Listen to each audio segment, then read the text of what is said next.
So, like, that's why I'm trying to work on a guide for it. Just it's simple enough to do, and yet it makes for a great beginner's run for the style. I haven't even rooted the unlocked game or the 100% for either of those type options. Like, it does have a lot.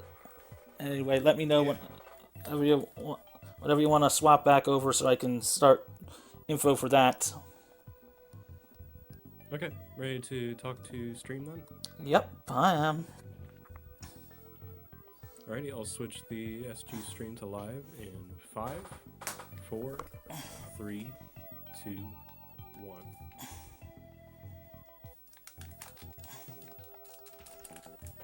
Yeah, just gotta skip through a bunch of this just because I like to explain just some of the beginning stuff before the run. Also, hello again, everybody. I'm Mageius1, and I've actually got some help with commentary today with Derek here. You want to introduce yourself? Hello, my name is Derek GNC, and I am going to be doing some co-commentary today. So I am excited to be here. Do you want to explain the algorithms for timing for character selection, or do you want to go ahead and... I haven't really even started yet. This is more of me trying to explain the whole reason why we have a lot of manipulation. Okay. And this, for those that are wondering, this is the current English patch, or the latest one, which is technically not allowed, for the speedrun. However, the old one from the early 2000s is. But there's a very, very, very important reason for that, which I will explain in a quick second. But just let me set this up to showcase this, as it has to deal with a glitch with enemy spawns. And I might add, we don't know how or why it happens. We've tried it out on console.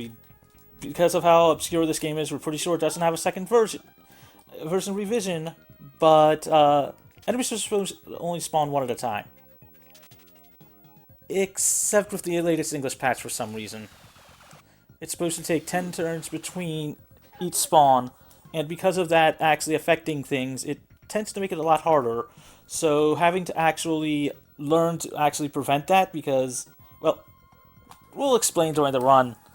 But you want to explain the actual garbage data for haste? Yeah, so haste is a little bit interesting. So that's part of your wait turn algorithm. Yeah. So the thing to talk about haste a little bit is I think it would be a good idea to talk about the And wait and the turn algorithm. and while you're getting ready for that, give me 1 second, because I want to get this stuff going. Because I know it's going to take a while on that one to explain that one. Yeah, so as with almost a lot of RPGs, a lot of characters, all of them in fact, have... Give me 1 sec, because I want to start time in a second. So, 3, 2, 1. Go ahead and finish on that one, because I got some text to mash. Okay, so wait timing in a lot of RPGs have a speed mechanic. What this game has is a wait timer. So every character has a certain wait value. That is W-A-I-T. They're waiting for their turn. And they have a normal and a transformed version. So if they have a shorter wait time, that means they're going to turn more frequently. Because every round, it counts down. And when it hits 0, that means it is their turn. So it's basically taking those timers, and it's doing some mechanics behind the scene. And there's a lot of technological... There's a phrase in the mechanics guide that is used not a few times. It's called a pseudo-random timer. Also, shout outs to the person that wrote the guide on that one. This run would not be as far as it was without it. Gotta love game facts. I think the person who wrote this guide might be the person who made this game. Nah. It's a Bon Presto, aka Bandai subset.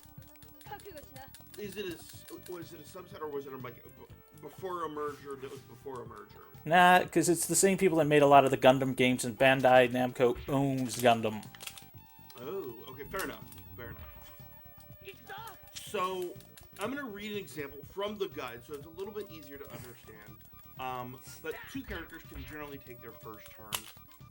One character has a wait time of 14 at the beginning, so they've got 14 air quote rounds before they can go. The other one has a 7-turn wait time. So when it goes down by 7, the second character can go. 7 turns later, the first character can go. So it's going to alternate back and forth, not accounting for your enemy's time. Which I might add is glitched. Because for some reason the enemies have actual data in the haste flag, which is not 0. So although our haste status gets removed on level ups and end of battles, the enemies for some reason have that haste status applied to them all the time. So they take more turns than us. Yes. So basically a hasted character's wait time is 3/4 of what it would normally be.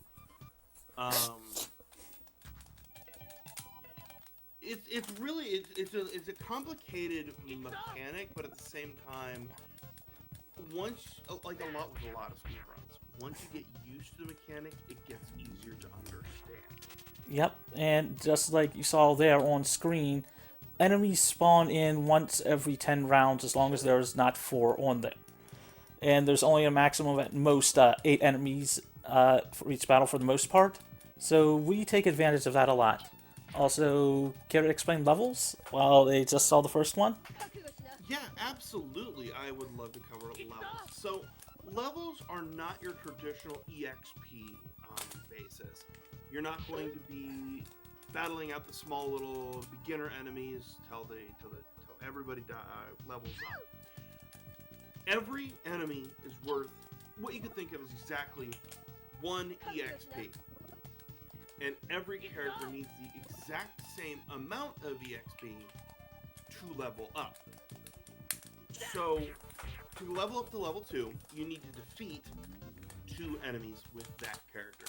That means, for clarity, that character has to be the killing blow. Everybody else could take a turn lowering their HP, giving them status effects. And that's great. That's awesome. That'll help that last person who gets the killing blow. Now, with this game, the routing is so that each person specifically gets a certain level at a certain time. So you're basically manipulating the levels that way. So that way you're able to get the level on who needs to have those levels. Now, the fun fact I will add is because of that, that means it's also very flexible if you accidentally screw up. Get a crit, get the wrong, get a higher roll or lower roll, stat-wise. So it's very flexible in that regard to make up for that. Mm-hmm. Which is a really cool thing. I kind of like that.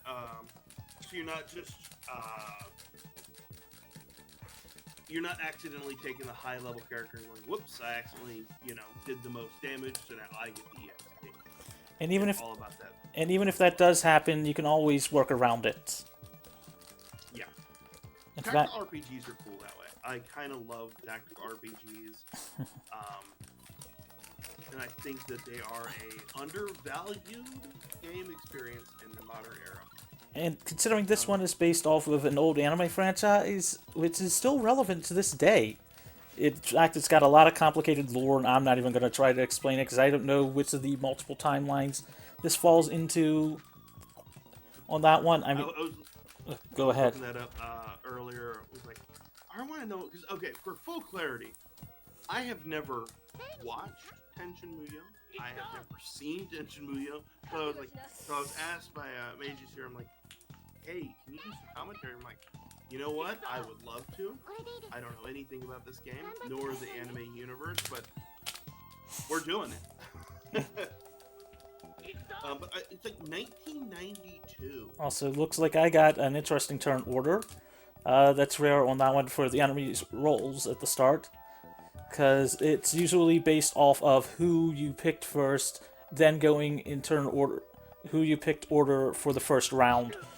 But if any other character but our starting character starts, that means the enemies rolled, let's say, interesting for the starting rolls. So this run's already getting off to a good start. Hey, you know what? It'll level out, and I have faith. I know. You had talked about rolling, like stat rolling. Do you want to talk about like that aspect, or do you want to go into like life and the HP energy mechanic? Up to you on that one. Although later on, I think you still might want to explain to people about the in-game universe. But as far as energy goes, you have 8 energy total. You get 2 every turn on that one, up to a maximum of 8. When you get the ability to transform, which is at level 3, which Tenchi will be getting, and about the end of this attack, as you need 6 for 3. It will also give him a full heal, although it won't give him full energy. That does allow him for having a new ability, as you get new abilities each level. Positive that there's only 8 levels. Yeah, which is really interesting. 8 is an interesting number to choose from. I just looking at the EXP curve. There is a curve. It's like 38 enemies killed to reach up to level 8. Total 38 total, not scaling. So it's not 2 plus 6 plus 10. It is 38 total. If you were to guess, and you know, absolutely not knowing it's perfectly okay. What is the average number of kills each character gets? In fairness, I can actually tell you exactly, as the game actually tracks that for you under the stats screen. It's just to showcase that real quick. Here's Ayaka, so you'll have a big fat goose egg. It is the 3rd from the bottom. Although we try not to do that because, although it does help if you're having a hard time tracking, you sort of don't want to do that because it takes time and because of the pseudo RNG on stats. Because of how the stats are rolled. Which the only real major stats are attack and defense that are random. Yeah, so that sounds like a perfect segue into talking about strength and defense. Sort of, they are intricately tied, and what happens on level up is they're guaranteed to get strength and defense increases. What they get, however, is on the pseudo random timer. But it's always within a range. So, for example, every character upon reaching level 2 will get 2 strength and defense or 3 strength and defense. So it is always the same number for both, but it could be 2 or 3, ranging all the way up to level 8, where it could be 5 through 9 for each stat. Which is one of the reasons why you can actually go through and deal with a low value in strength. You just have to hope that you get that high roll at the very end. Yeah. And because of the way the timer runs, it talks about bits of the timer, so that means we're talking bits and bytes, and we're talking about delving into and seeing the matrix, as it were. It can cause streaks for your stats. So if you level up a couple characters within roughly the same amount of time, about 2 minutes or so of each other, they could potentially all get the same number of stats. Which is cool if they're good, but if they're bad.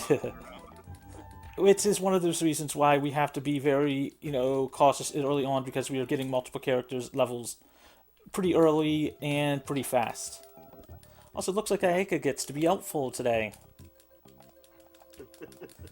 Because Ryoku just got her level 3, so Ayaka gets to take the opportunity to smack the enemy to end the battle. Getting some revenge for the fact that the enemy here kidnapped her little sister. I was like, what is the rough plot of this game? Might be a decent time to talk.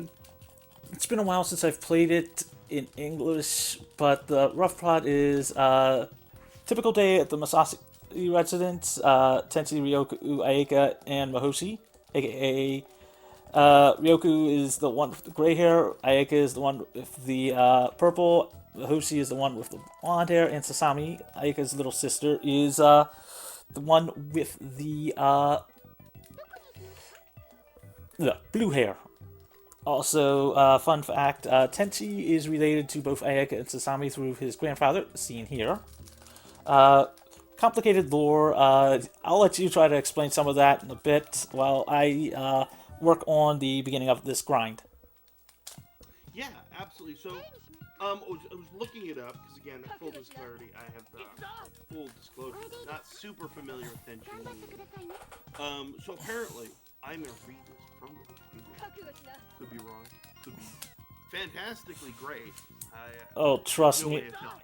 Some of the wiki information is correct, and some of it is like multiple timelines, branching into multiple spin-off shows. This show is up there. What I'm hearing is that Tenchi Muyo is the Gundam of martial arts animes. It's also one of the OG shows, with an actual harem. However, with most fan service stuff now, this is actually very fan service light. I mean, it has some, but it does not have as much as you would think. It's got more of the subtle type as compared to some of the later ones. And by later ones, I mean what you normally see now. And you know what? For that, we're thankful. Okay, so a little bit about this game. It apparently begins the Misaki residence. Hey, we got that. And we're eventually going to get the spacecraft and other planets. Spoilers. I mean, it's not even really a spacecraft. Also, shoutouts to me getting a crit actually costing a bit of turns here because killing one of the enemies that I'm supposed to let stick around to help speed up the turn count. Yeah, let me interrupt myself on that story and talk about enemy spawns. I know we touched a little bit about that, but I'm going to talk about a little bit how the mechanics are Feel free. supposed to work barring any glitches, right? Hence why I showed off that thing at the beginning. So, theoretically, at the start of each battle, the battle counter is set to a 0, right? And at the end of every character and enemy's turn, if there are fewer than 4 enemies present, the counter increases by 1. And once it reaches 10, the next time a spawn square is open, an enemy will spawn there, and the counter is reset to 0, and that enemy's weight is set to a range from 0 to 7. So, if you have one enemy left and you are managing to whiff it for at maximum 10 turns, you're gonna get another enemy. And it could take its turn immediately, or it could wait 7 turns. So that's an interesting mechanic. I can't think of any very many tactical RPGs that have used that mechanic a lot. I know they have like flags when they summon more enemies, or when you do a certain amount of damage. Not just that, but it's also one of those things where they usually have, the spawn tiles being a bit random sometimes. Are the spawn tiles in this set like? Yeah. This is okay. This is where enemy A spawns. This is B. This is C. This is D. We will actually. I kind of like that. We will actually be using that to our advantage in one particular battle, which is basically hell, aka the Washu fight.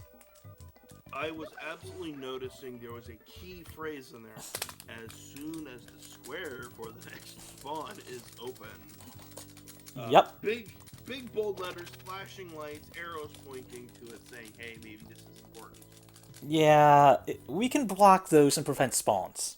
We don't do it as much because grinding, we want the enemies to appear as fast as possible and not have the camera move as much as possible because this game is old. You have no camera control.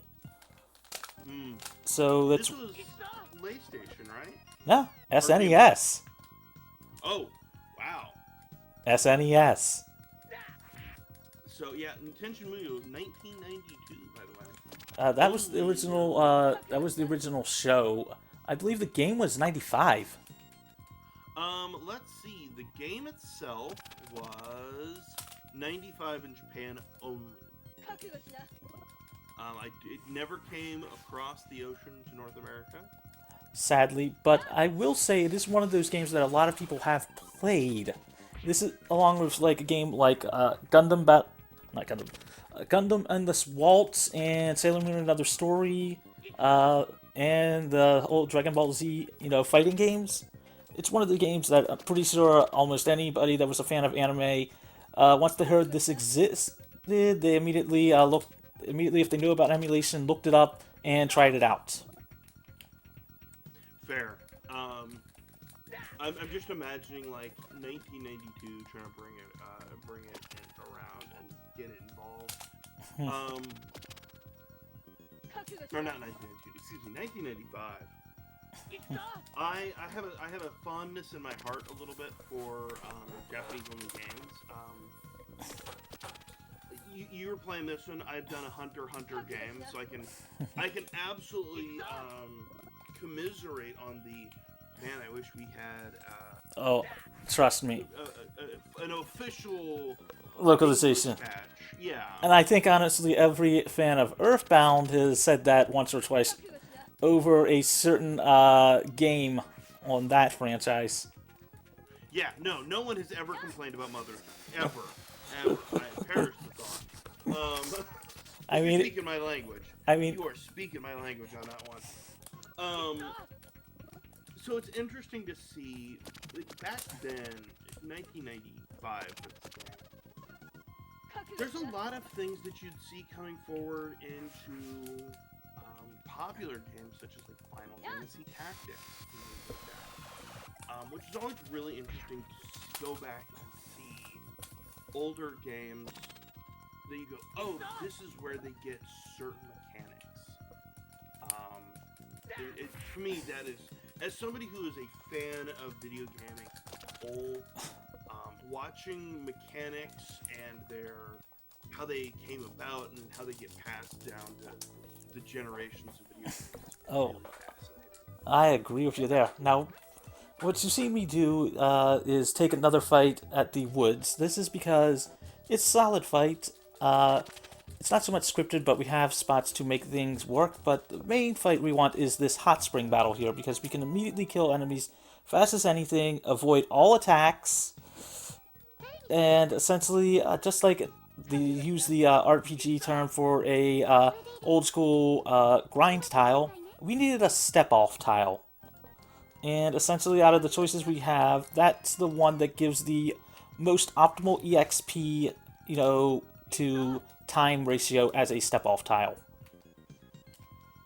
Yeah, and because of the way EXP is calculated, it really doesn't matter if we're taking out monsters that have significantly less HP than what we're going to be going up against later.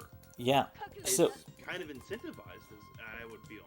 Yep, which is why we do this one, because basically 6 of the 8 enemies we can take out with a single hit, and with our fastest attack animation.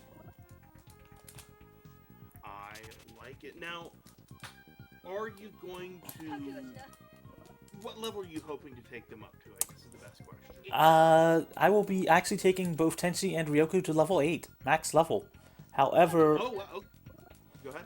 However, it is pretty easy to get them to that one. There are faster ways to handle that, but the thing is that it is just faster to get them to level 8 and more safe when it comes to the end game, because of the final battles wanting to go straight to one of the enemies, and it's sort of like you want to kill all the enemies because they're going to be taking a lot more turns than you at that point. So it's just faster to essentially try to kill them all in one shot when we can, versus not. Yeah, and because they're going to have a whole lot more stats, because I'm assuming they have not done the amazingly brilliant mechanic of scaling enemies to your highest. Nope. Okay. I say that with deep sarcasm. I hate that mechanic with every fiber of my being. Listen, if I want to spend 7 hours grinding out on beetles in Area 1, that should be my own problem. Don't punish me with, elder dire rats later. I'd like to face the game and just sail through and say, thank you for giving me 50 hours in the starting zone. I'd like to go to the end game now. I mean, in all fairness, it was a actual selling point for Final Fantasy VIII, and I think they still try to maintain the lowest level possible in the speedrun for that. Yeah. Recently I have been looking at that one going, I just want to do that just for fun. Because I love breaking games, RPGs are my jam. So getting to level up and honestly sit on my couch, game in hand, Netflix on the TV, and just grind out a game, that to me is peak. I mean, I used to do something like that listening to audiobooks. That seems a little bit more fruitful of a use of time than I'm going to be real with you. In all fairness, it's like, crap, I picked the wrong thing, so y'all get to see an attack for why this enemy is like that. And you? Okay, so I know I'm not going to get the ability to take the weaker attack for the next battle. Hence why I quickly checked on that one. As Ryoko needs, I believe, 25 strength to make it a range and 26 to essentially get it, a guarantee with just her normal attack. Fair enough. I can commiserate with that. Being a Earthbound runner, there's definitely some certain stats that are ranged that you do better than others. Yep. And at least in this one, you only lose a little bit of time with the animations for just saying, screw it, I'm going to use the higher attack for some enemies just to guarantee the kill. Whereas if you want to gamble on a lower chance on the range, but save at least maybe half a second or so on an attack, feel free. In fact, it's actually encouraged in one of the later battles. It's why, at least on this particular route, we keep Tenchi and Ryoku at level 7. Sorry, level 6 and 7, 1 kill away from the final to get to the next level at the end of getting to the spaceship. It's deliberately to give ourselves a better range of not critting or not, overkilling one of the enemies we need for another character to kill. Now, speaking on that, I want to ask the question. Crap. There's a line in here about mechanics guy talking about, hey, when you gain a level, your character's life points are fully healed. Yeah, and I made a dumb mistake on that one with that, but yeah. Is there a point in the run where you go, I am going to absolutely go in, blaze of glory, level up mid gauntlet, basically? Yes, actually. As much as a gauntlet as you can. Yes, there is actually a spot or two with that. There has been more in the run before, but and there are some other routes where that does actually become a bit more relevant, depending on things. As I said, there is some gambling you can do based on, the end game. Like, you could choose to not take Ryoku with you for the final area, but then you got, or not have her leveled, but then you got to worry about dealing with the enemies in the final area and hope that you can actually kill them without having multiple spawn or without taking the damage. Fair. Now, while it's relatively light, what is the speedrunning community like for this game? I know we're part of Obscurathon. I was telling a friend about doing some commentary for this game. I've never heard of the game. Point. It's just me, because our other runner hasn't really touched the game in a while, but at the same point, I've done a lot of research because of trying to actually write a guide, because the game itself is very simple to learn. It's very flexible too, and there's a lot of multiple routes based on how you want to gamble things. Do I want to risk this happening here? Do I think I've got this damage roll for stuff?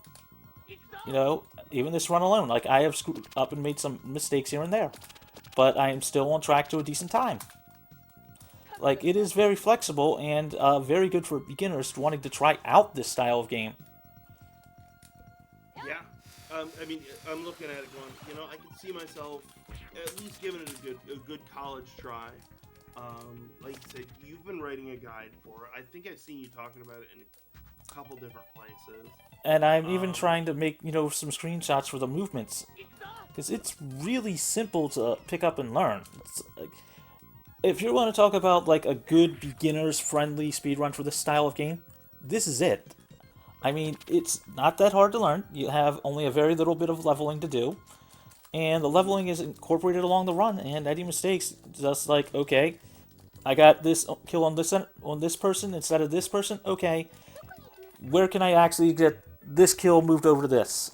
Or the opposite route on this one, which is, you can gamble a lot more on the final area. Also, we're on our way to save Sasami. We've gotten to, like, the cliffs on that one. We're basically taking going to the back route, although it takes more encounters. The fact that we can kill enemies within a single turn, which you'll see right here for the first time, means that we can essentially, I won't say eat the time loss, but the time from just taking a single battle, taking an extra battle versus a less battles, but having to take multiple turns, ends up equaling out for a lot of them.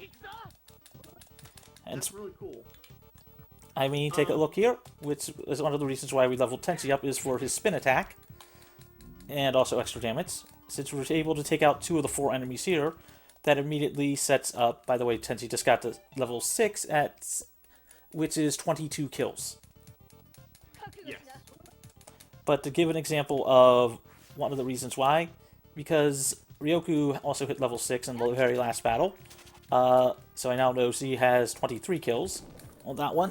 The fact that we can basically 2-turn this battle versus having to take like 3 or 4 turns to take out multiple enemies means that essentially it ends up being the same amount of time if we can take out if we could do 2 battles in like 3 minutes, and it took going with less battles the same 3 minutes to get one, skipping one of those, but still ending up at the same place, it ends up evening out. Yeah, that makes sense. I've always posited that SNES games are either the best to get you involved in speedrunning, or the worst, because game documentation was not as always there, and SNES days was still relatively new for higher concept games, so no one had been able to study 1,700 hours of YouTube documentation of what makes a good mechanic or not. And so when you say, hey, learning this game is a great way to get involved with tactical RPG, it kind of tracks in that it was the SNES days. Like, there wasn't a complicated set of mechanics that you had to master to figure out, and there wasn't anything ultra convoluted to figure out a system and triple kill right there, not bad. Not just that, but that means I gotta check Tenchi's strength. I have to roll in monster stats. Unless there was a high roll on that one, I've got to check his strength for one of the upcoming battles and decide how I'm going to affect things on that one. Because that damage range can affect some things based off of what we want to kill when we kill. Also, shoutouts to the second battle we use Mahoshi. She will do nothing in this battle except for adjusting the spawn location of Ryoku. Since the game has specific spawn points for every character based on the where you are chosen, essentially that means in order if we want to move a character to a different location, we have to fill that spot with another character. Mahoshi is here just to allow Ryoku for her spot there, and because she still is at level 1, has the lowest defense, and we are basically using her to position all the other enemies for this particular battle. Because level 6 Ryoku gives it a very, very, very useful ability, which you'll see during her next turn. Okay. Now, I will note that it looks like a lot of the characters. I'm looking at their stat block, as it were. They look like they have a relatively small movement range. Would that be a correct assumption, or? Yes, for a lot of yes. Also, here is one of the reasons why we leveled up Ryoku. The old translation and the newest one calls this Beam Squall. This is a very large AoE attack. May take a few seconds out of the animation, but when you can essentially take out an entire enemy battle group in one attack, it's sort of worth it. And the reason why we use Mahoshi in this particular one is to allow the enemies to take out Mahoshi and then immediately position themselves around Ryoku so that she can do this. Oh wow! I said that was for a particular reason. Also, the next battle is the hardest in the game. It is very, very, very hard to do. So much so that I can literally want to try to do it with my eyes closed at some point. I was gonna say whenever a speedrunner goes, this is really, really difficult. It either is really, really difficult and they are underselling it, or it's really, really not. They're overselling it. Oh no! Take a look. This is the only thing we will do with Ryoku. Ryoku's turn. Hey, wait. I forgot to hit the X button to essentially skip the animations. Sadly, that is the only type of animation we can skip is movement. And that is only in battle. Game does not have many buttons for it, but doing this, Ryoku barely gets hit, and then battle should be over unless one of the blue enemies survive. Hardest battle in the game! It is legitimately a battle that you could legitimately do blindfolded. I love that. Don't move, just do that and just... Now, will we get lucky and have them all die? Also, Ryoku will hit level 7 here, so 30 kills. Nice. I mean, because there's the upper route as well, which does work, which you can do that, it's just... 1 HP. 1 HP. I mean, yeah, naturally. But you lose a tiny bit of... 5 HP. Oh, big difference. Yeah. That was close. I don't know how you made it. But no. Also, shoutouts to rescuing Sasami. Because it was actually very worried. Lore-wise, they are several hundred years old. In fact, the youngest character in here is Tenchi. Yeah, he's like 17, I think. Even Mahoshi is on the older side. Then again, galactic years and that kind of stuff like that, so hard to tell. But even in the original Japanese, it's still several hundred years old. Tenchi's grandfather, although looking old, is actually just disguising himself to look old so that way people don't worry, how the hell are you not aging? Wow. In fact, his transformed ability is him basically pulling that back, showing that he's actually on the younger side. But, I mean, do you want to explain more of the lore, that you had to learn? So I did not get super far, but I can tell you what this game's about. I still have that up. I was watching a video on it, and it was talking about how it was like started out at the history of it, and I'm like, okay, this is it struck me as my first thought was, oh, it's Gundam or Macross, but martial arts. In that it has multiple universes and timelines, dubious canon, and I was like, alright, I'm here for it. Also, multiple spin-offs, too. Which some of them do affect the different timelines. But the core one... I'd say is the OVA timeline, or original video animation timeline, as that's got the most spin-off and most actual future storyline pieces. I have been doing a lot of study and research on the 90s anime, and it was talking about like how production affected art, but also how it affected stories.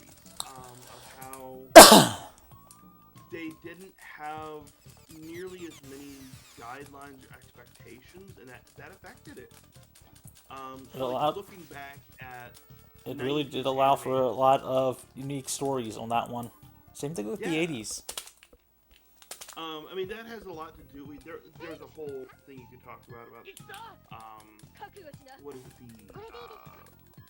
the bubble gum time. Basically, it's like a time era of like a post-economic downturn came back and everybody had more money, so they were spending it on electronics, and that's when we had a big electronic boom, and that's when we really started to get a whole lot more animation style.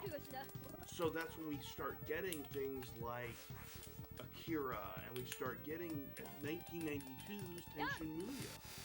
So because of economics and how that works, it was really pushing forward technology and art. And then I would argue that anime and gaming is a perfect marriage of artistic endeavor and technological fortitude. Oh, most definitely.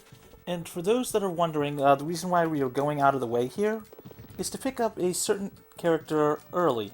That'd be Washu. If we're going by the OVA timeline, and actually in all the timelines, she is the one who created Ryoku. And is technically, I believe they actually do rest her as daughter, but it's kind of complicated. As in the OVA timeline, Washu is one of three basically high entity beings, which you would call gods, to the point of, you think of, what would you say, like the, God, what's his name from Dragon Ball Z? Super? Tommy? Nah, I'm talking Super. The little kid thing that basically everybody's afraid of. I know what you're talking about. It's above, it's Zenny. Yeah, think of her as like one of three of those. Involving multiple dimensions, with, ironically, Sasami being the vessel of one of the others. Because plot reasons. But, yeah, it goes into a lot of things on that one, but Washu's literally the kooky mad scientist.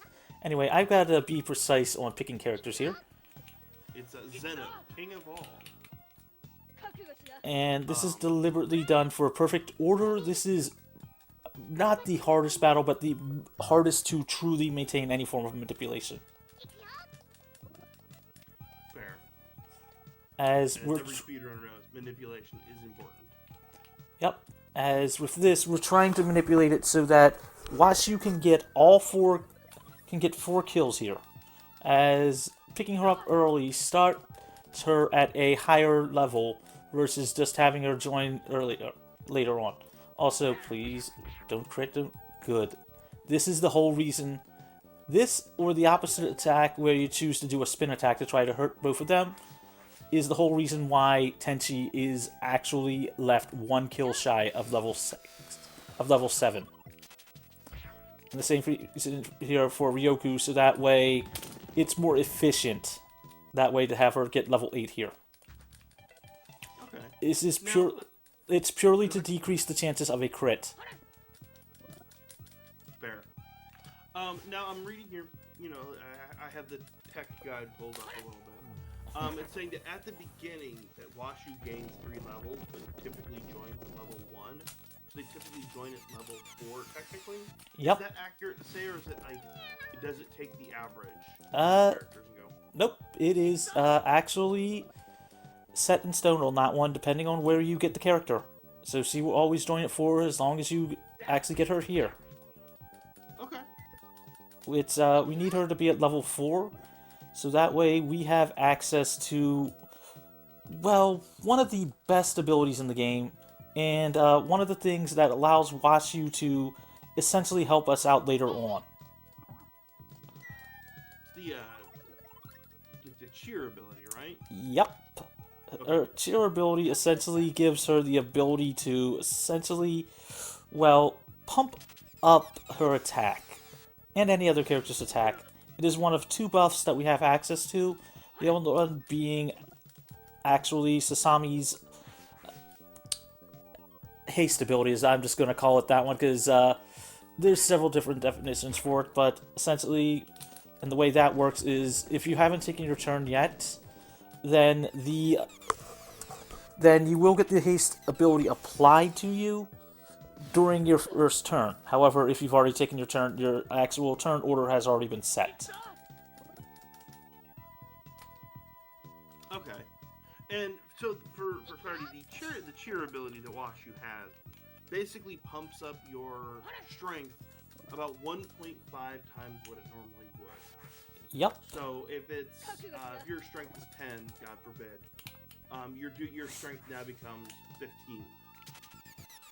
Yep. Correct? Okay. Pretty much, give or I want to take. make sure that I understood how that, because I know some games do a weird thing. Yeah, this game is one of them. I really am one of those people just like, yeah, I'm not going to look into the fine details. I'm just going to be like, this works, okay, then work from there and just get an average. The brain, Yeah. I do not want to have my brain go to mush, and I'm at least glad I don't have to actually worry about learning anything else major.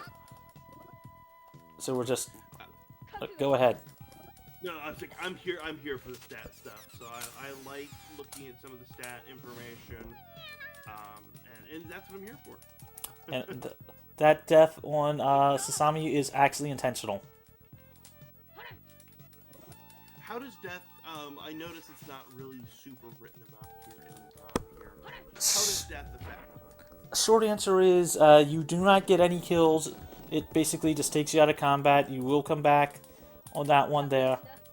So it really is just one of those things where it doesn't affect things that much, and you can see where hiding a enemy spawn point can be very useful. We're going to use that there. Washu's going to move there. Tenchi, hold on a minute. What's this at?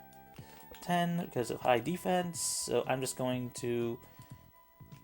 Yeah, I'm going to do this here. Washu can attack there. Ryoku can do there. Tenchi does it. Yep, I'll have that. I'm thinking like 2 to 3 turns ahead because I do not want to deal with that one enemy or let the other spider get spawned because it's a pain in the arse. Fair enough. So, the reason why we have Washu pick up 4 kills here is just like all the others, she is limited to her exact piece here. And the reason why we don't want more of those spawns, more of the actual spiders to spawn, well, scorpions to spawn, is they are really slow. They take more turns than us, but they move so slowly, even skipping animations, that we cannot, deal with the fact that they will keep moving and keep moving the camera back and forth. So it takes a lot of time.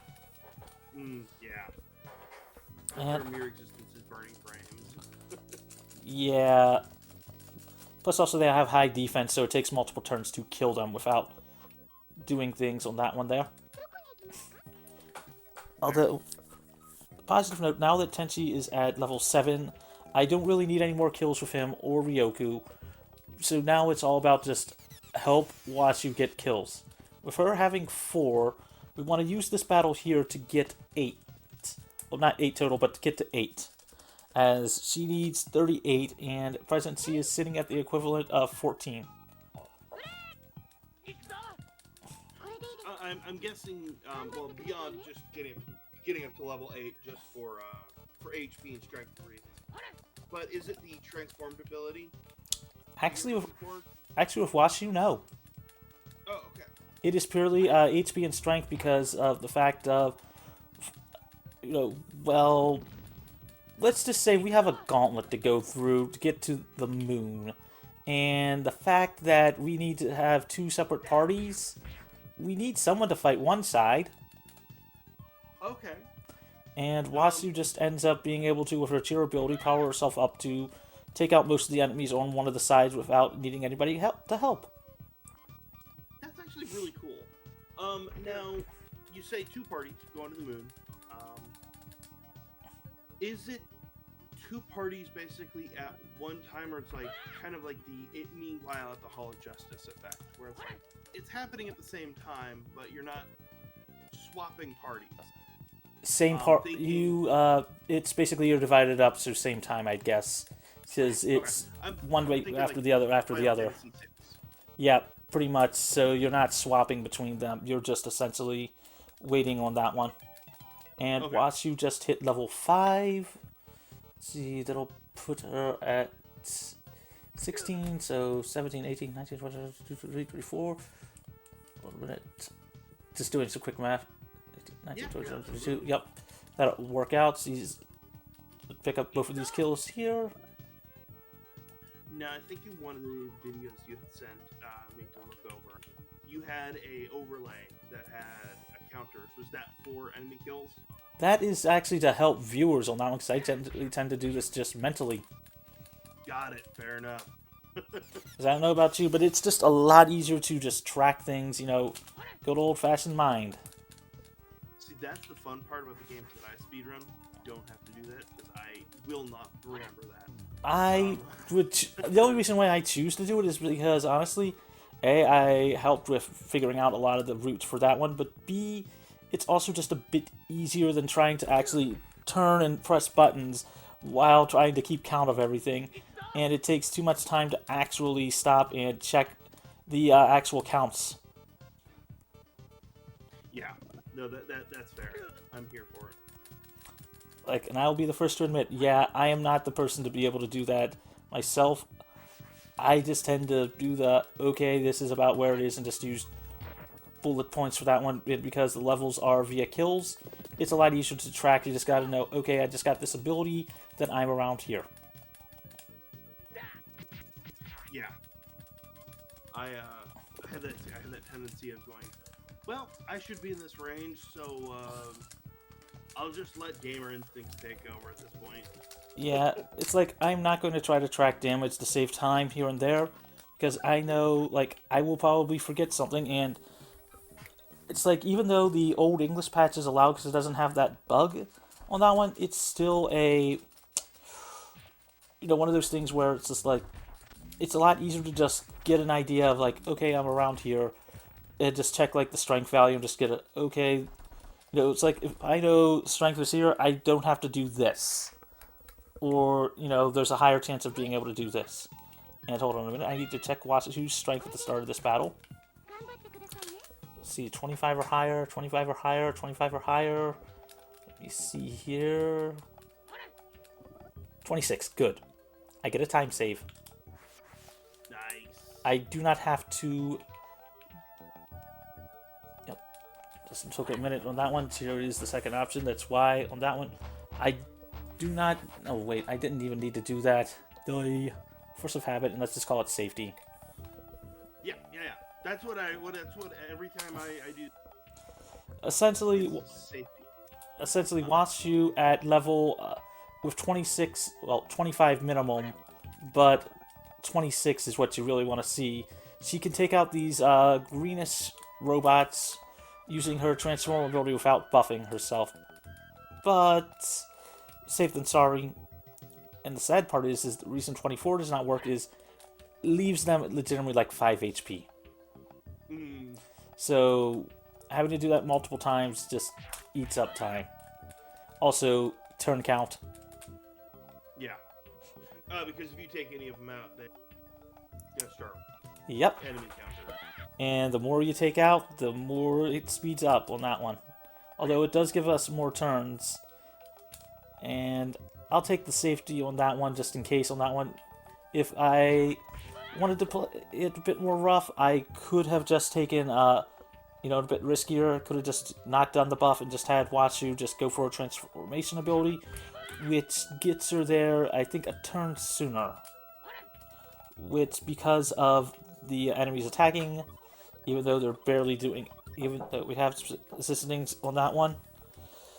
Give me a sec.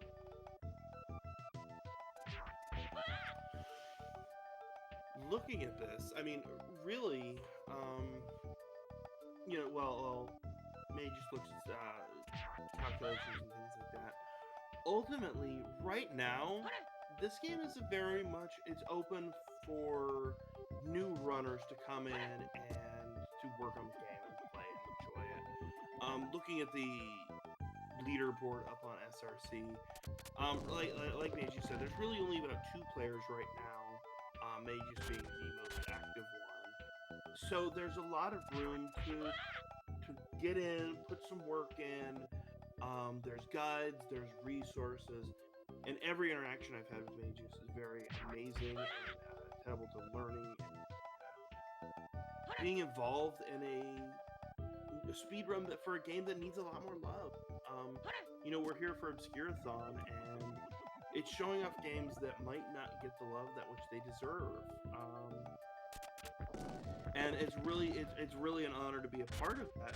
Say, hey, like, you know, I was telling my friends, like, hey, I'm doing commentary for Obscurathon, and like, oh, what game? And I'm like, oh, it's Tenchi Muyo. I'm like, I have no idea what that is. I'm like, that's the point. It's games that have someone passionate about it, that is willing to show it off, and for such a Sorry about that. Had to stop to help the missus with something.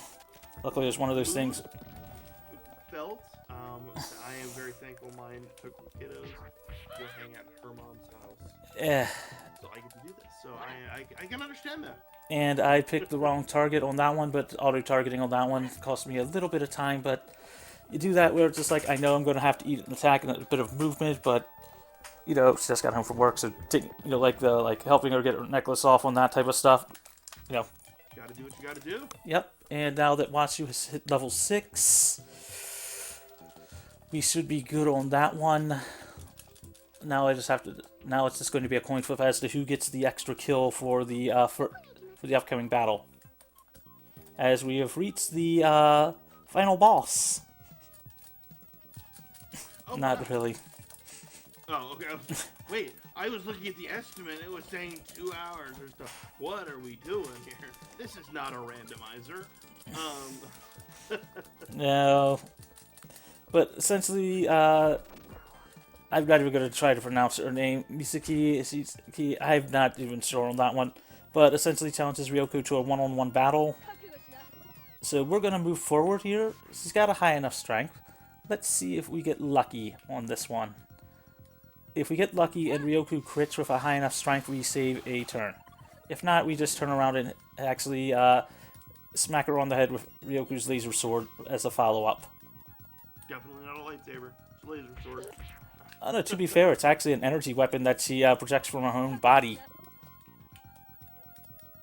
We're talking like the bone blades from Kimimaro or Naruto. Yeah. Yeah, but energy. What lasers? Oh. No, I'm here for it. I love games that have like weird weapons. I love that. It's so refreshing to me. Yep. And this is, we'll meet the true final boss, apparently a rival of Wasu's. It is one of the reasons why it's hard to tell the exact timeline on that one, since Wasu's had a lot of rivals throughout the years. It's, what, 600, 700, like, well over 1,000? I forget how many it is. Remember, OVA timeline, one of the goddesses of creation. Yeah, it's normal for anime, yeah. Goddess, creation, ultra scientist. Yeah, I'm here for it. Tracks. I like the scorpion aesthetic. I'm gonna be real with you there. I mean, it does look nice. But right now, the one nice thing about this game is it accepts inputs for matching the text from every face button, the shoulder buttons, and even the D-pad. I feel like that's really rare for a game to have speedrun and buttons, basically this forced dialogue like that. I mean, you don't get, like, some things on that one, and the game does actually credit the voice actors from the show in the credits. Huh. Is there voice acting? I didn't realize there was voice acting. I don't know if it's just I have the volume down super low. No, it's actually more the whole fact of, like, each of them just speaks on certain things on that one. Crap, is it Wasu Tenchi? Screw it, I could still do it either way. Picked the wrong order for character choice here, but it doesn't really matter as much. Also, we got Wasu's final ability, at least for non-transform ability, are Wasu dolls, or Wasu-chan dolls, depending on that one, which is very useful.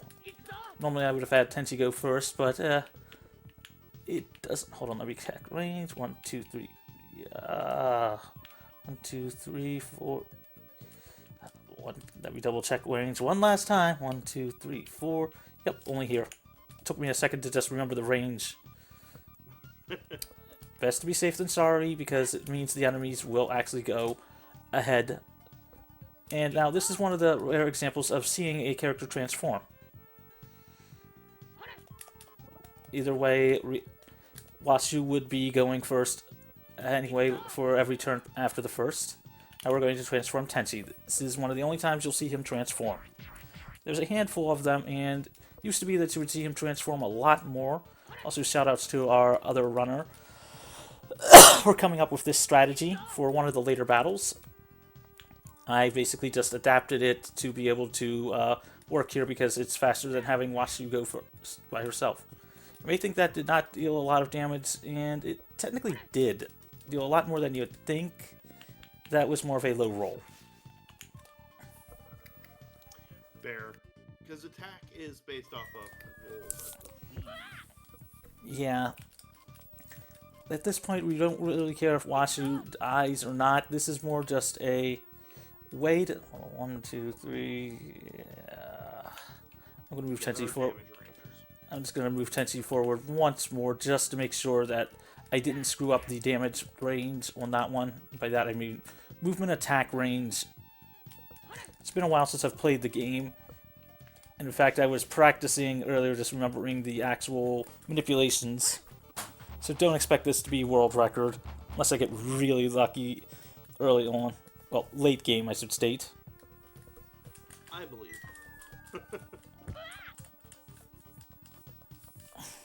Wow, that was a big chunk of damage.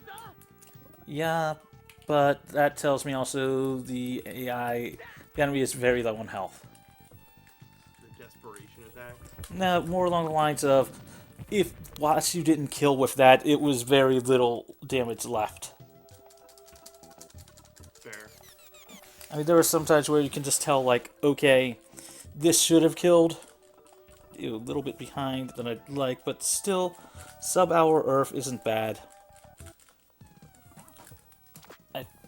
That's why I said it's like, it's nowhere near PB level, but still good enough in a marathon setting style thing, because you really don't need to reset as much.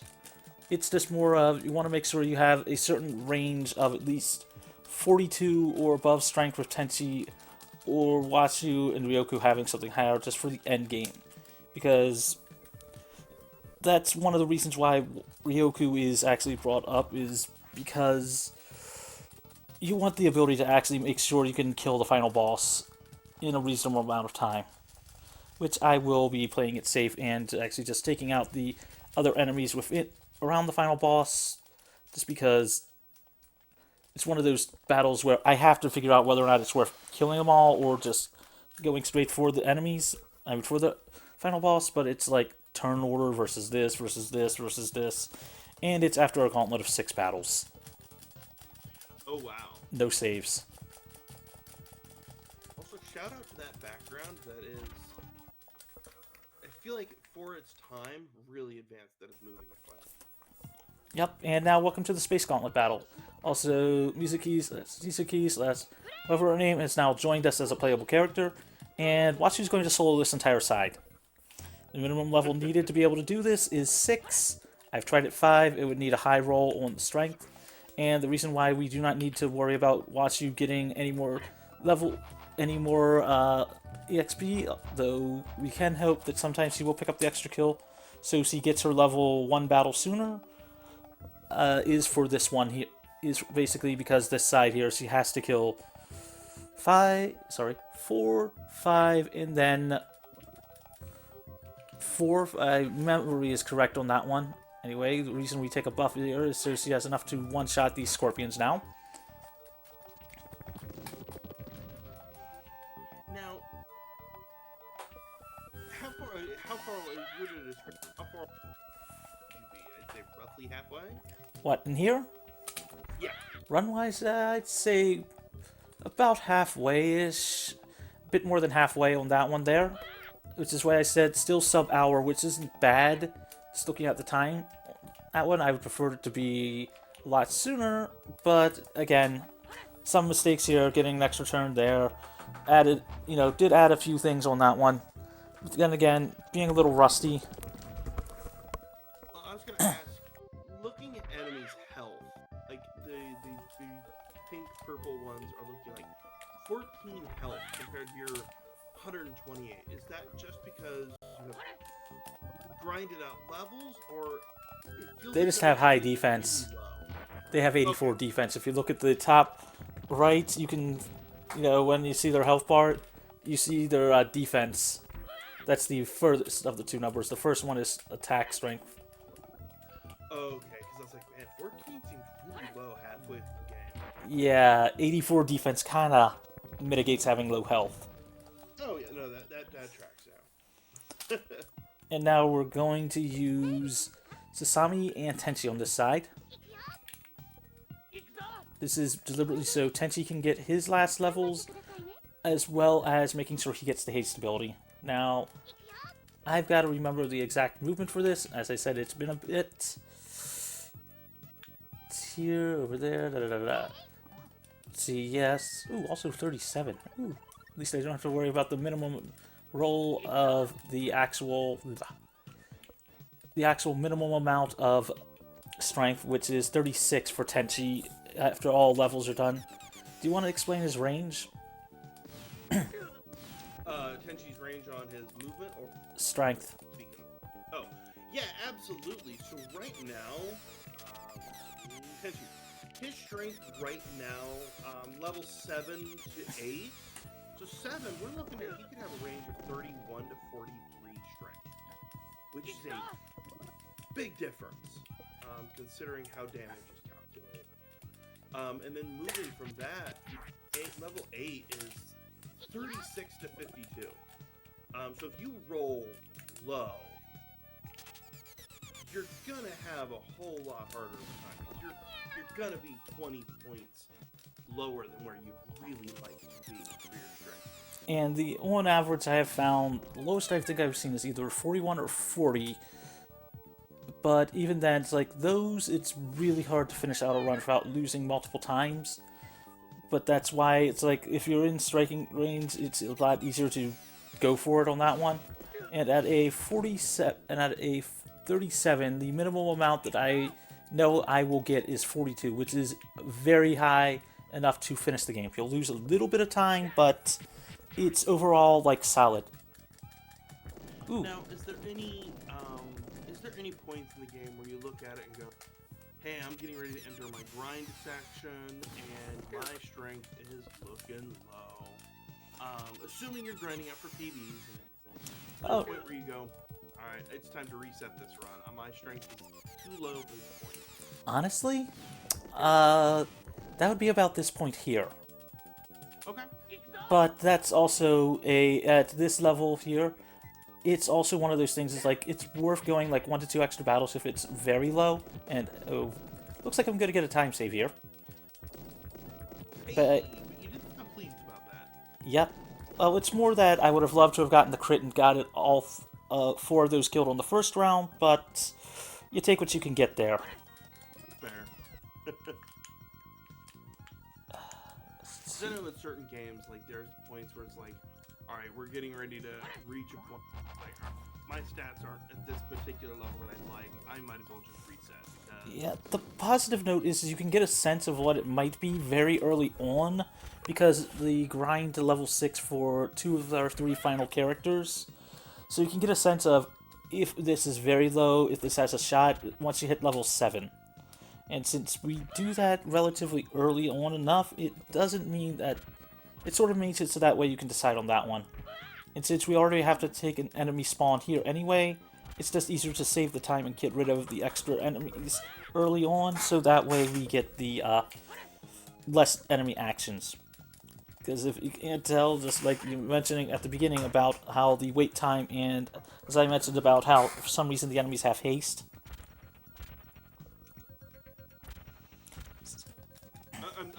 Repeat that. I'm sorry. I was saying at this point you can see how, the enemy's taking a lot of extra turns over us, and that how, because we already have to deal, because this battle's already going to take 10 turns anyway, it's just faster to get rid of the enemies sooner versus later.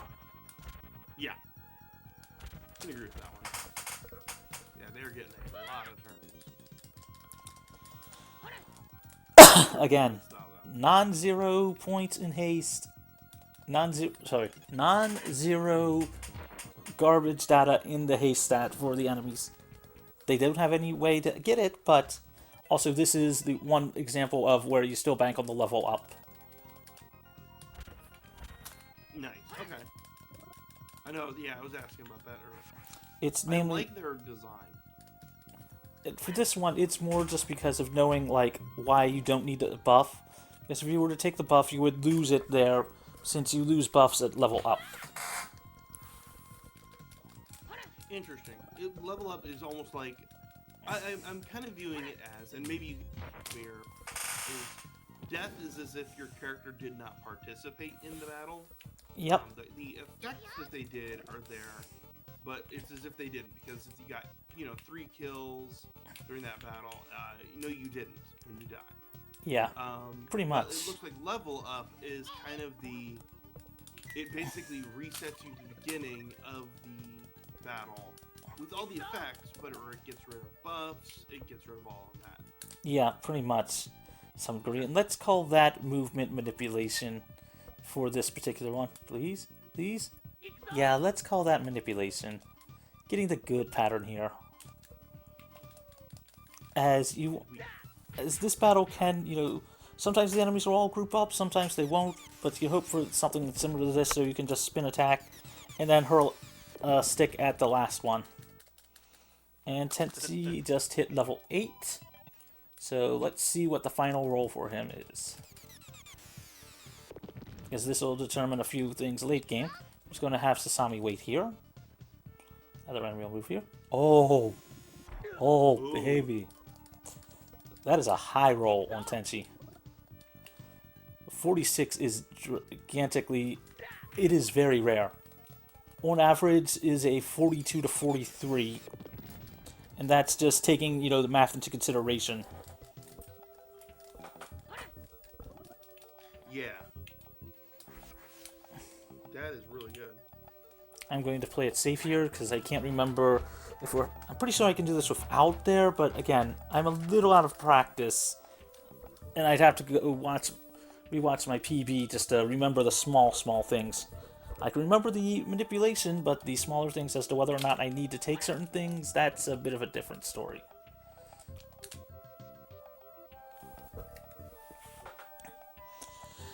But that is the one fun thing about this game, is that it is a lot easier to, well, learn things. Yeah, do that there, Yeah, I was, when you had to step away for a second, that's what I was saying, is like, hey, this game it's open for people who are earnestly learning it, of like, coming in, giving it a try, there's guides, there's resources. It's very flexible on the route. You're around.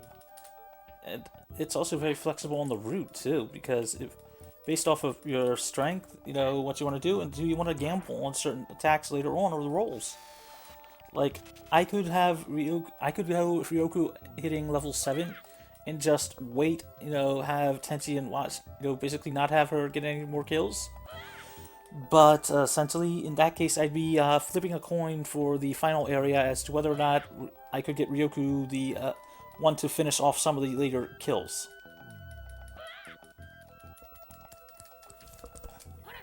True. This background is really mesmerizing, I'm not gonna lie. It's good for the SNES. It's nice swirling, too. It very much reminds me of a couple of the background in the RPG Breath of Fire. Oh, good old Breath of Fire. Oh, such a good game. Such a good series. I can only speak for the first two. The third one is good. I haven't finished it because my copy likes to act up for some reason. Nothing wrong with the disc, and I know it's an official disc on that one. It's just... it's complicated on that one, and I have to do some shenanigans just to get it to actually continue to load during parts of it. 4 was fun, though. Also, shoutouts to 4 now being on GOG. Ooh, very nice. I need to go check that out. Yeah, last I heard it was on sale for $10. Ooh, not bad. 4 is actually kind of fun. It's not the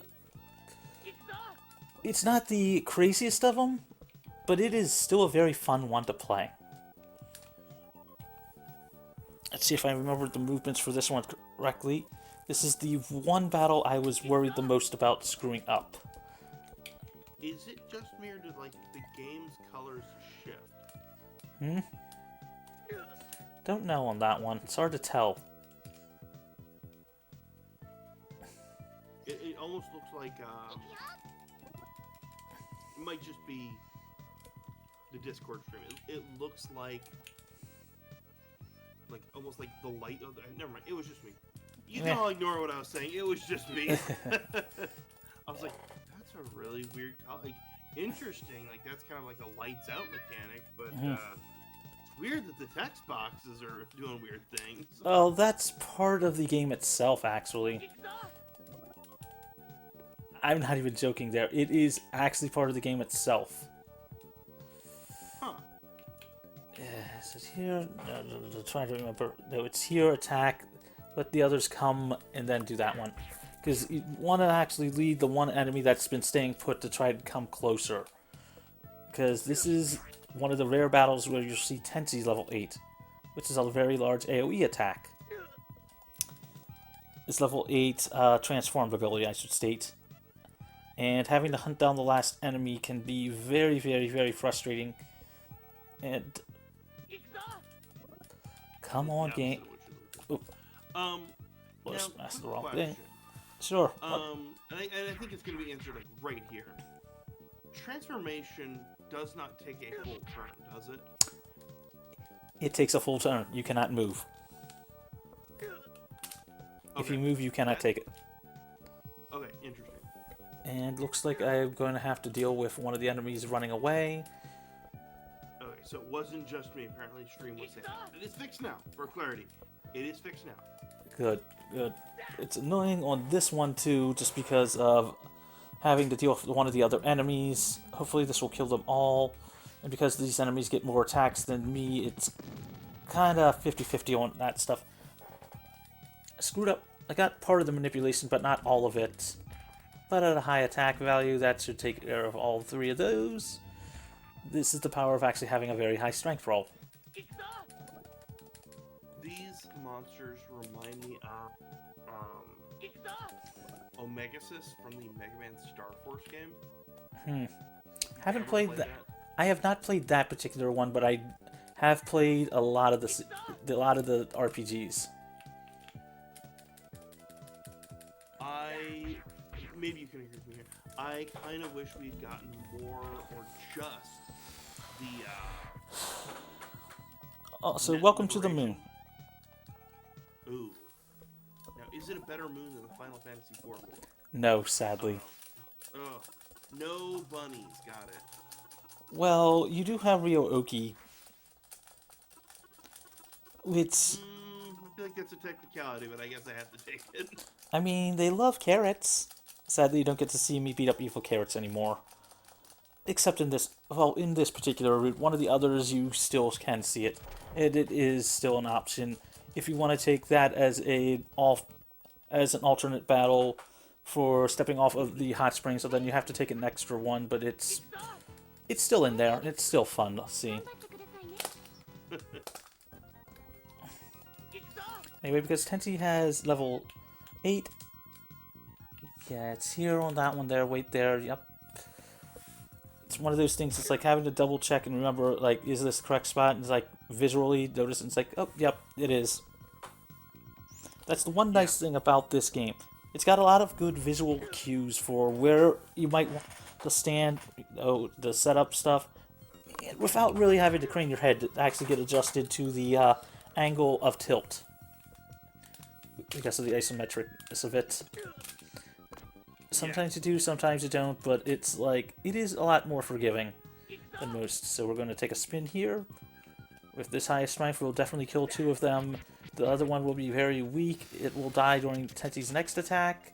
If we're really lucky, it'll die here, and we can just hurl a stick, but that's... Ooh, It's... that was really close. Yeah, I'll just take the spin and hurl the stick. And hurl Tenchi's sword attack at it.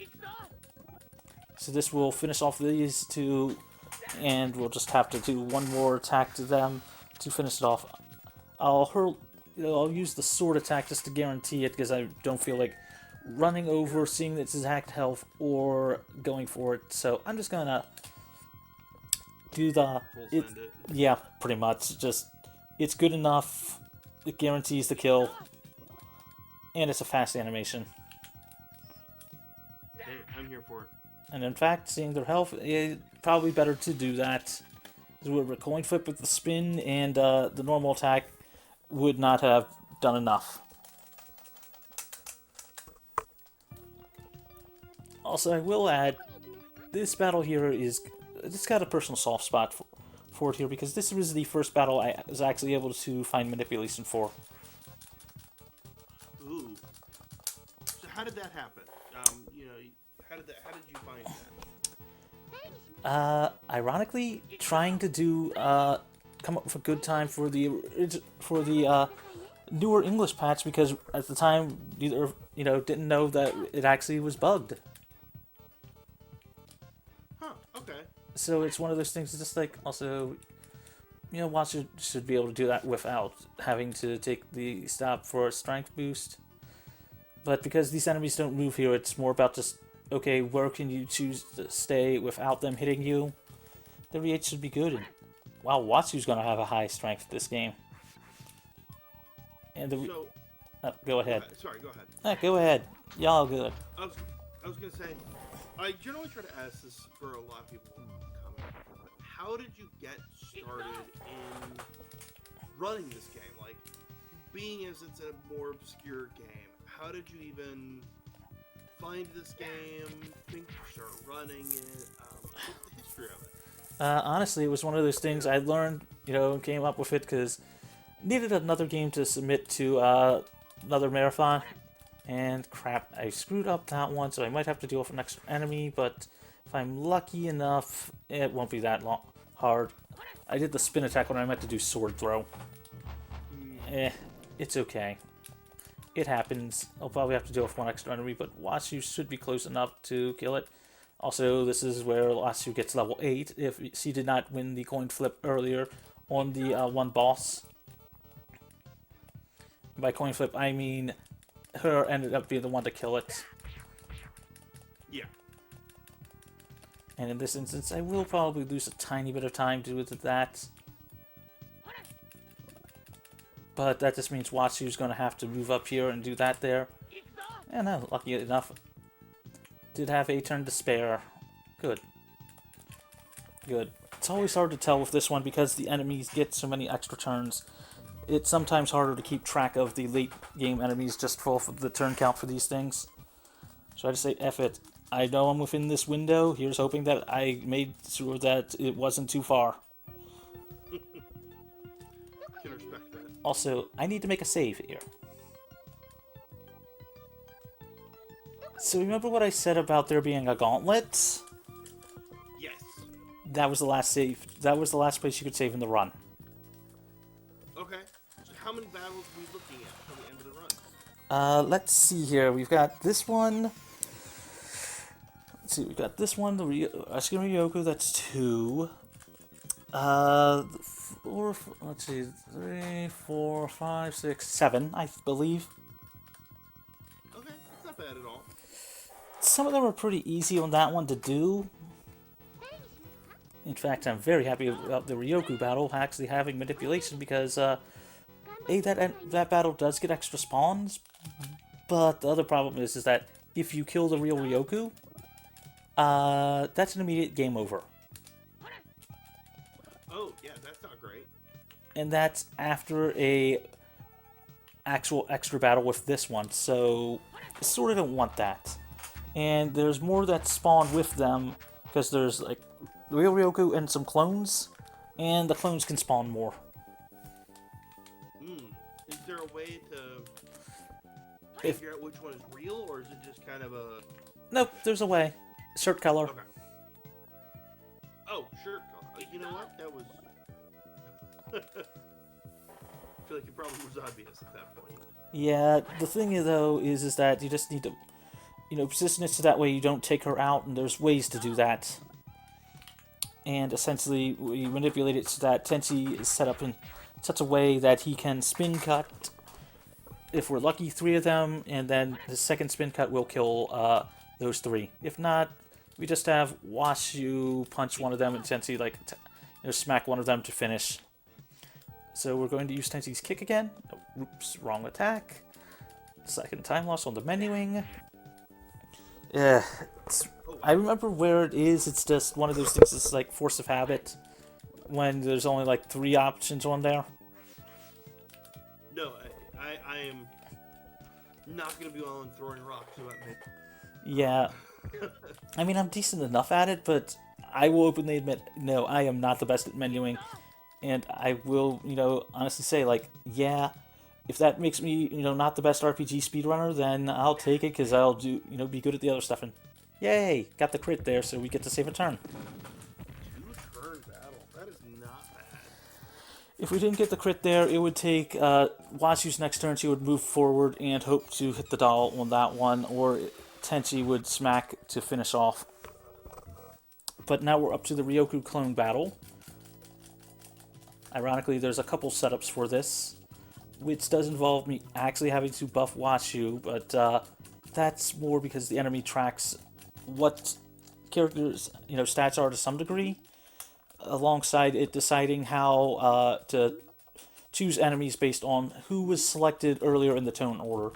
So that's another positive for why we'll choose some characters in certain order versus others, not only for their spawn location, but for the fact that the enemies will attack them first. Yeah, because it was saying that if you choose a character later in the order, tend not to go for them. Yeah. So sometimes you want to take advantage of that to get some enemies set in certain positions faster, and sometimes it's also worth just having characters be there for the actual weight order as well. In this battle, you will see Ryo-Oki being used, actually. Although, remember slots 3 and 4, order-wise is going to be a pain, but there's a backup either way on that one. Just remembering, I believe it's Tenchi Washu, Sasami Oki, I believe, or is it? It's Tenchi Washu.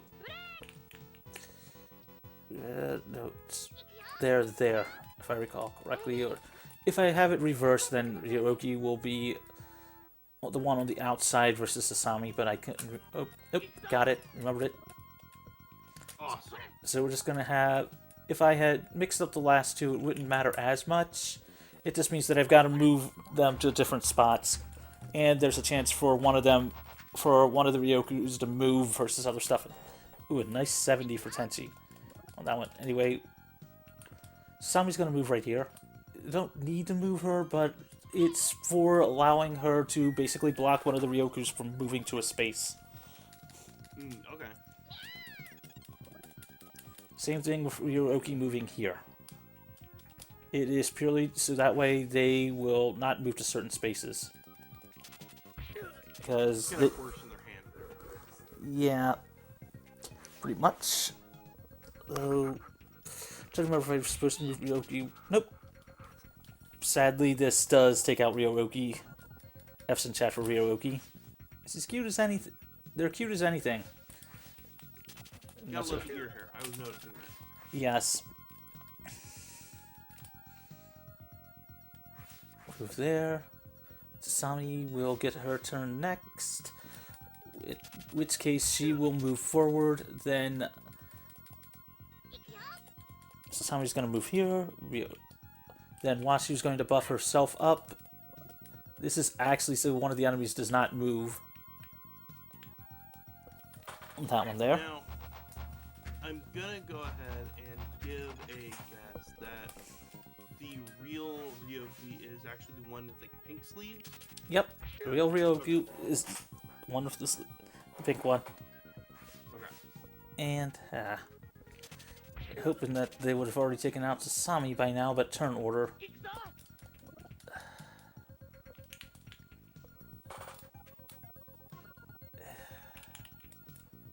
Well, I would say this has never happened before, but I'll have to go here then and just spin here.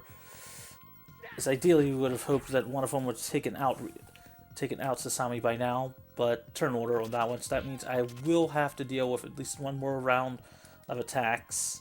That way I should have moved Ryoki one more space forward, but again, strife-wise, it just means that I have to move some stuff around.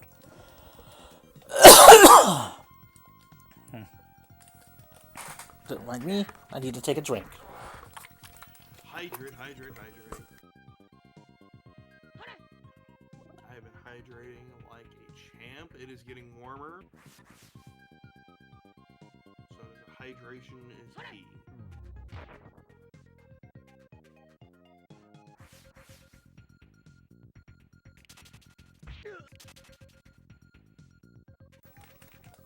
There we go.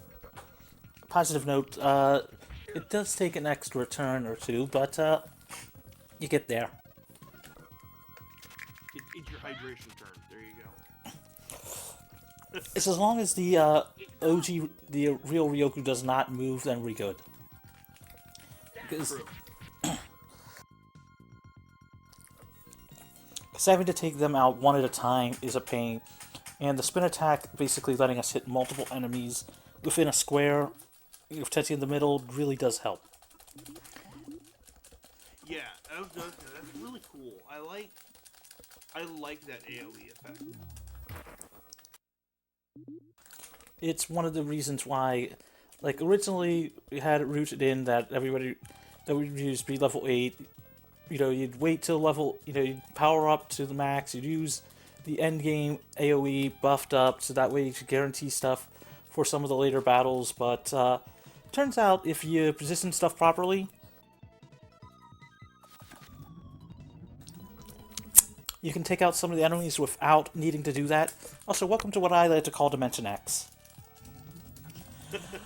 I thought we weren't battling Mageius today.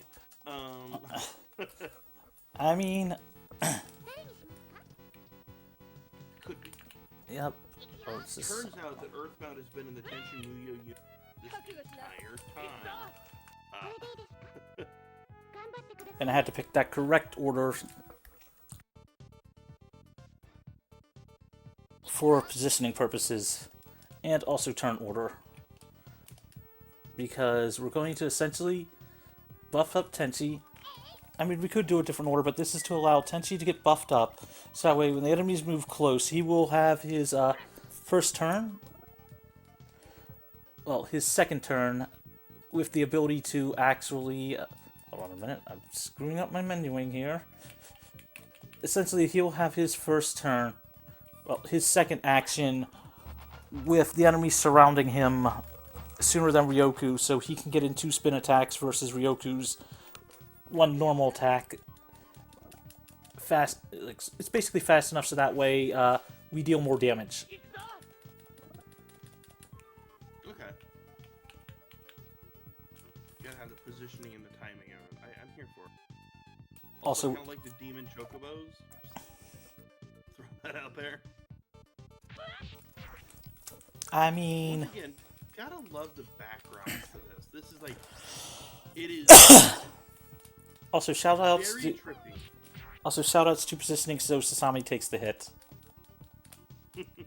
clearing a space. Oh, perfect cross guard right there. Yeah, preventing to get the three enemy hit, but it will take the 2.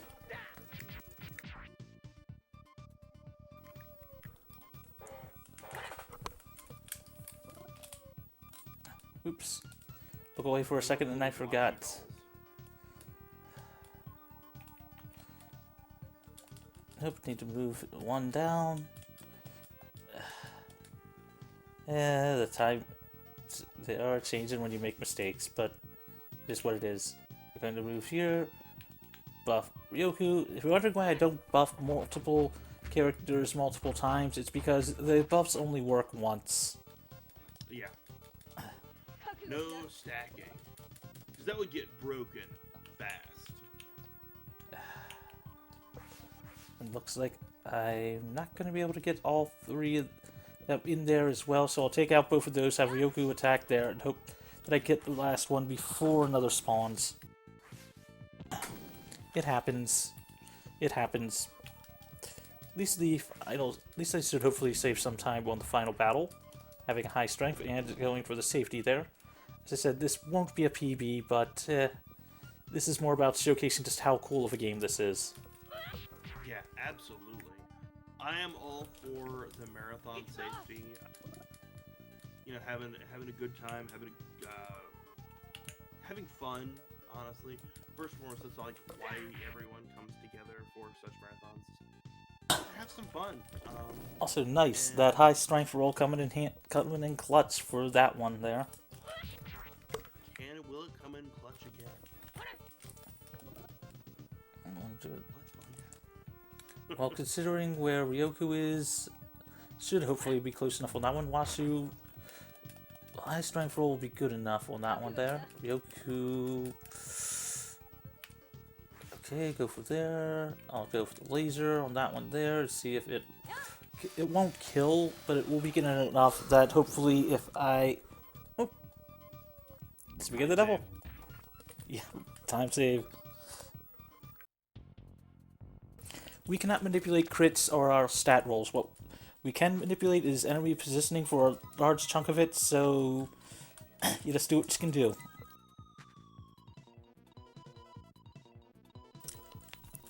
For as simple as this game looks, it is actually quite, complex, but yet fun to run. Honestly, it looks really good. Like, mechanically, it looks very simple. Like, mechanically, underneath the hood, the pseudo-random generation timer bits and things like that. You get super deep into it. The mechanics get complicated, but, surface level mechanics look really fun, and also, again, shout out to this background. It's putting in work, but does make me question. I wonder if it's causing frame rate loss. In-game one, causing game lag. It's hard to tell on that one. Buff Tenchi up here. The Ryoki clones here are actually pretty easy to take out. In fact, with a high Tenchi attack, I might be able to, well, probably not one shot, but set it up so that way Tenchi can move in and actually swing to possibly kill both of these. That's the other reason, turn order. And God, I keep forgetting that I'm hitting the wrong way for the menuing, but yeah. Again, is what it is. This is already not going to be a PB, but again, don't you hate it when you get those good rolls on bad times? Right. No, I've been a victim of that one. Where it's like, my menuing or my spawns are fire today. And then, but my performance is not. Yeah. But that's the one thing about these styles of speedruns. They're so fun to do. But they don't look especially, punishing for it, where it's like... That's what keeps me out of some games, where it's like, here's a 4, 5, hour speed run. It's like, by hour 2, it better basically be on rails, because I don't want to mess things up at hour 4.5. And go, cool, I sat down for 4.5 hours and botched it up 30 minutes from the end. You should have seen my first run that I had to do with that one. That sort of happened. I was over by 40 seconds.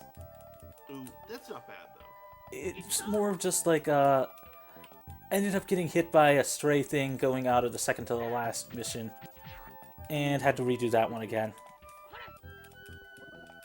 Yeah, I was like, 40 seconds in the grand scheme. I have ran randomized marathon before. Those are, no matter how much you vet the seat, those are brutal. Scary.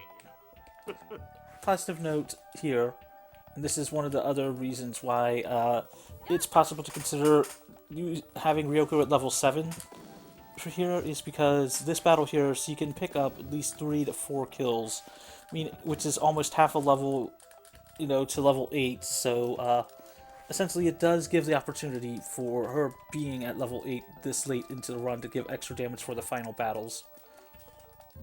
But it's more of a, do you want to take a coin flip this late? Yeah, I would posit no.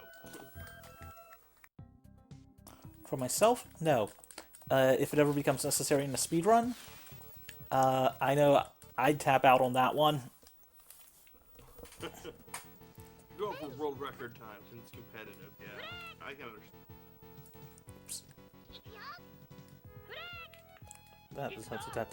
That sets Tenchi up for that one. I always forget that it's Tenchi 3, Ryoku 4 for this one because of the other 2 battles. I'm wondering where the background budget went. It's in this area. Every battle, they've had a different battle animation in a different color.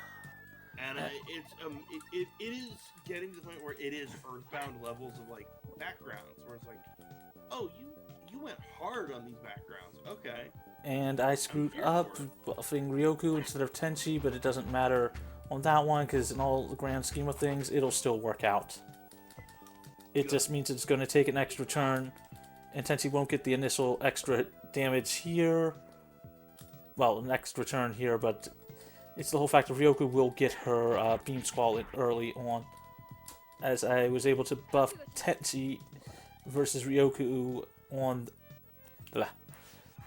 It'll take a Beam Squall without being powered up, but at the same point, with hitting at least 2 of the enemies there, should be able to work out.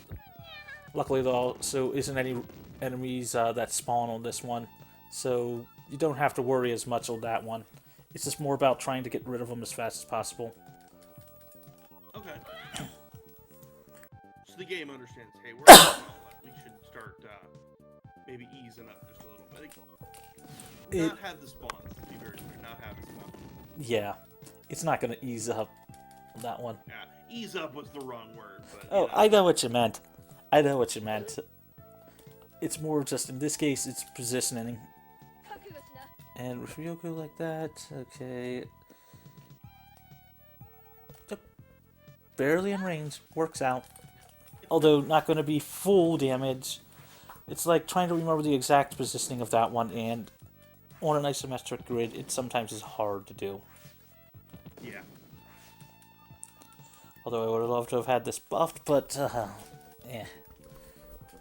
It should hopefully at least kill one of them. Yep, the weaker of that one there, move there. Also will... Once you can buff Ryoku, Tenchi should be able to kill the second one, just calculating 2 to 3 turns ahead. Yeah. So that's what you want to... That is a skill that I wish I had more. The main way I've learned it is I do a lot more action game speedruns where you have to think about like where enemies are going to be. So okay, fair enough. If you're doing a speedrun where like the way you actually speedrun it is to actually try to actually make sure an enemy is not going crazy. Well, I shouldn't say crazy, but like positioning wise is not like going to such a level that you're like having to adapt a lot more. Yeah. Goody. I did not realize I got that spot open. Works for me. So all that's left is one enemy, and Ryoku will be able to, well... Yeah, so he's going for the laser. Ew. Yes, they're going for the laser. By 3 points on that one. That is gross. I mean, still within estimate on that one there. I would have preferred to have this be a bit cleaner, but Again, nothing you can do.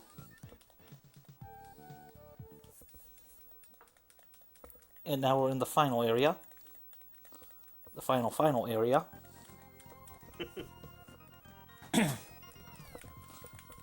And our boss... Wow, the escalation of this vehicle has been... It looks like a scorpion. Hey, it's got a fist. It's a tank. And we still got to get him out of there. In this instance, if Tenchi had not rolled high enough, I would have gone for Ryoku. But with Tenchi this high, I'm going to take the opportunity to use Tenchi on this battle. As Ryoku transformed does get a higher movement range. But at the same point, it's more that Tenchi has a huge ass strength bonus right now. So I'm going to actually go for it. And hope he gets his good damage value rolls. Because Ryoku's level 8, which you have yet to see, is basically she grabs the enemy in a giant hand.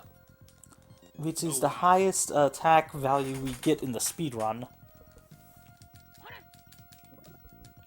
But at the same point, it's like, I'll risk it without it, just because Tenchi's got such a high strength value. I'm gonna move Washu down here. I'll take the buff just in case Washu needs to actually go in for an attack, because he's also got a high attack value. Ryoku being 2 points lower, which is still above average.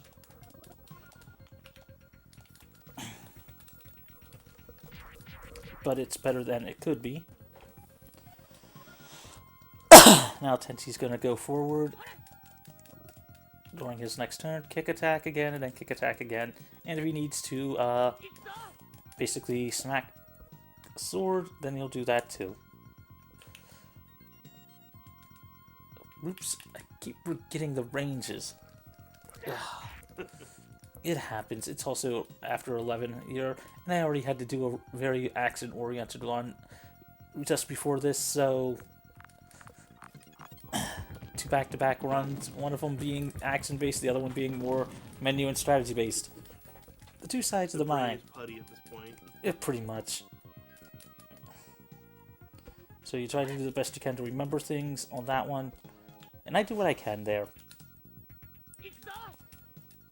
Well, let's see. I can understand that. Let's see. Will I get a crit? Probably not. If we're really lucky and you get a high crit there, then you can actually 2-cycle the boss. This should be in Washu's range. Yeah, that'll work though. Washu will get the doll kill. And I'll play it safe for the final boss and just kill all the copies of Mitsuki / however her name is supposed to be pronounced, since they've used both things for it. So this is the final battle then? Yes. Now is it in the traditional RPG where it's like, final battle, phase 1, phase 2 sort of situation? The Kefka, the Sephiroth. Ironically, no. It's just Wow, okay. It's just 1-on-1. You just have 4 enemies. 3 of them are clones of, what's her name? And then you have the final boss. You can choose to take out the 3 enemies, or you can just go straight for the final boss. Which is why it is a toss-up as to figuring out which is faster. But we're going to go this, and this for the order. And as I said, I'm going to play it safe and technically get rid of the enemies. Yeah, no, that's fair. Playing it safe is, I think, long-term, like, marathon safe, I'm here for it. Yeah. Considering all the mistakes I've made here and there, and the time losses, not a bad time overall for now. Oops. Yeah, no, it's looking pretty good. So I'm also doing a half safe, half unsafe route on that one there. Not gonna be PB, but it is going to be close to a PB, which is something you can enjoy at least. I'd like to point out, unless it's not up to date, PB would also mean it would be your world. It would be the world record for the game. Actually, no. Yes, it would be, but at the present, it's like not gonna happen. I'm like, Fair. it's like I am like at a 144, like current is 147 and change. Well, 146, yeah, pretty much close enough. yeah. No, I had the speed run page up. So it's that kind of like, you know, it's not going to happen, and that was without killing the enemies. So even with all the mistakes on that one, still not that bad in sub 2. No, not at all. And that's the one good thing about this speedrun. It ends up being a lot more consistent nowadays. I will do a little bit of damage here. I'll have Tenchi... I'll transform Tenchi, use his ultimate attack, hopefully getting rid of them. And then basically, I won't say gang up on the final boss, but gang up on the final boss. Is there enemy respawns? No, Or not in this one? Okay. not in this one. The game's kind here. It only gives you the 3 enemies to deal with. Nice. This is also one of the other reasons for Ryoku as an option because, well, excuse me, Ryoku can go through enemies. Tenchi can't. So going straight for the final boss, if the enemies don't block you, well, you can go for it. If they do, well, then you have to get them to move, and that's kind of hard to do. And I am not going to save state and try to figure out a good on average for this battle, considering how deep it is in a gauntlet of battles. Yeah. Just a risk. It's just not worth taking. I mean, also, it's like, I mean, think of it this way. If they could manipulate stuff in, like, the Yu-Gi-Oh! Forbidden Memories run for the final 6, but they could only get it for, but they'd have to actually, you know, save state their way to figuring it out, do you think they would? I don't know, the Forbidden Memory folks are scary. They're scary good. I think they actually would, but at the same point, I think they would also be complaining the entire time. I mean, yeah, I feel like that was kind of a given. I know that's personally me of like, anytime I'm like, alright, I gotta do this, grumble, time, I'm like, alright, this is so difficult or tedious or whatnot, and then I do it, I'm like, alright, it was fine. No, it was fun. There's no problem, but boy, you heard me doing it the entire time. Yeah. I mean, also, the sword that Tenchi uses is actually called the Sword of Light. Not to be confused with the one from Slayers.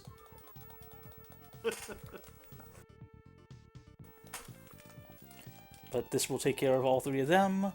And now we'll just have Ryoku buff up herself. Tenchi's gonna wait, Ryoku's gonna wait, and Watsu's gonna wait. We're gonna have them basically transform and then go in and just attack. We're gonna use Tenchi to move up a few spaces here so that we're just out of the range of enemy attacks. Essentially, Watsu is going to act as our healer because if you're wondering what the first green ability on that one is, that is actually a healing ability, which is one of the reasons why Watsu can tank the entire left side by herself. Nice, healing support. I like it. That is a huge movement range. Yeah.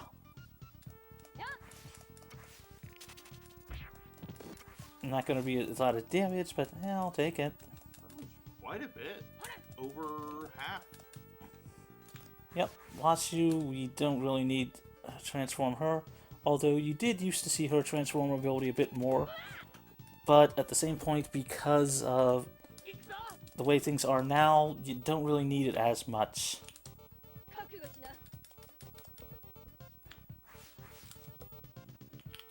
Just gonna go in close just to make sure on that one. Just in case, honestly, it doesn't kill, then it's getting close enough to be able to smack them with whatever energy is left. Let me check something. Not sure of the range, but maybe. Yep, in range. Just in range. Was not sure of the range on that one. And once the enemy falls to their knees, and time. GG. Thanks. Thanks again for helping with providing commentary. And not bad. Only 3 minutes, over current PB. Not bad for all the mistakes on that one, but overall, it just shows how things can be, and you get to see how emotive the characters are in this one. Yeah, absolutely. As I All said- right, so as your co-commentator, Go ahead. where can people find you? I know that you might have done this your last round, but where can people? You can find me at twitch.tv/Mageius1. That's, Mageius, and then just the number 1.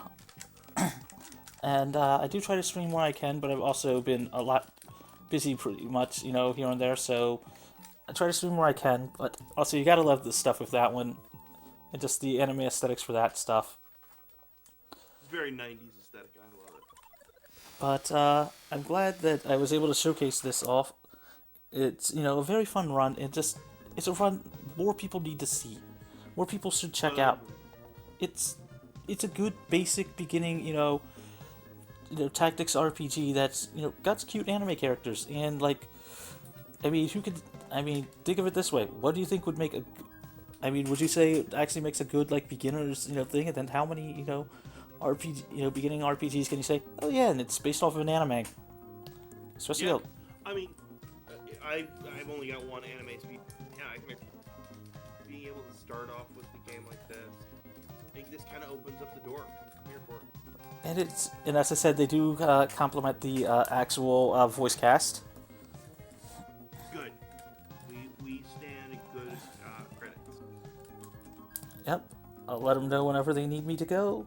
And hey, looks like I'll be able to actually get to watch the final for RPG Limit Break. Nice. They're just entering Lavos. Ooh, I'm gonna go check that out. I'll have to drop a donation.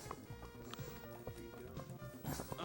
Alright, I think the only thing left, if you don't care, is where people can find me if you want. Go ahead. Care? Go ahead. Don't mind. Plug yourself if you need to. If you can stand my voice and you like hearing what I talk about, you can find me over twitch.tv/DerekGNC. Do a lot of speed runs as well. Nothing to this caliber, but we do a lot of speed runs and randomizers and speed runs of randomizers.